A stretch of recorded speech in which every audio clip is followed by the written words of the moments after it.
Salut tout le monde. Imaginez un bouclier invisible qui protège toute la vie sur Terre des rayons dangereux du Soleil. Ce bouclier, c'est la couche d'ozone. À l'époque de nos grands-parents, dans les années 1950 à 1970, personne ne se doutait qu'on était en train de le percer sans le savoir. Mais aujourd'hui, en 2025, cette couche est en train de guérir. C'est une des plus grandes réussites de l'humanité pour l'environnement. Allez, je vous raconte cette histoire incroyable. Retour dans les années 50 et 60. La vie est cool, on invente des trucs super pratiques. Les bombes aérosols pour les déodorants et les lacs, les frigos et climatisations ultra efficaces. Tout ça grâce à des gaz magiques appelés CFC, les chlorofluorocarbures. Ils sont partout, dans les sprays, les mousses isolantes, même les extincteurs. Mais personne ne sait que ces CFC montent dans l'atmosphère et détruisent l'ozone.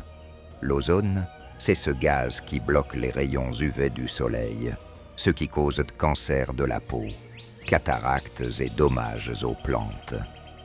À cette époque, la couche d'ozone est intacte au début, mais dès les années 70, les scientifiques commencent à alerter. Il y a un problème. Et en 1985, boum, on découvre un énorme trou au-dessus de l'Antarctique, comme une plaie ouverte dans le ciel.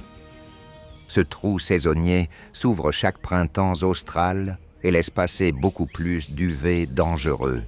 Si on n'avait rien fait, ce trou aurait pu s'étendre partout, augmentant massivement les cancers et menaçant les écosystèmes. Mais l'humanité a réagi vite. En 1987, presque tous les pays du monde signent le protocole de Montréal. On interdit progressivement les CFC et autres substances destructrices. C'est le traité environnemental le plus réussi de l'histoire. Aujourd'hui, en 2025, qu'est-ce qui a changé par rapport à l'époque de nos grands-parents ?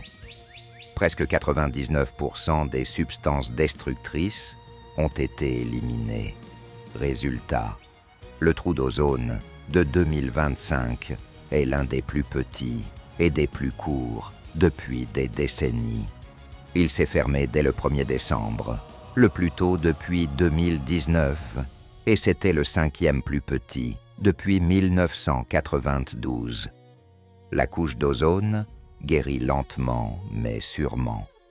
Les scientifiques disent qu'elle reviendra à son niveau des années 1980 d'ici 2040 dans la plupart des régions et complètement d'ici 2066 au-dessus de l'Antarctique.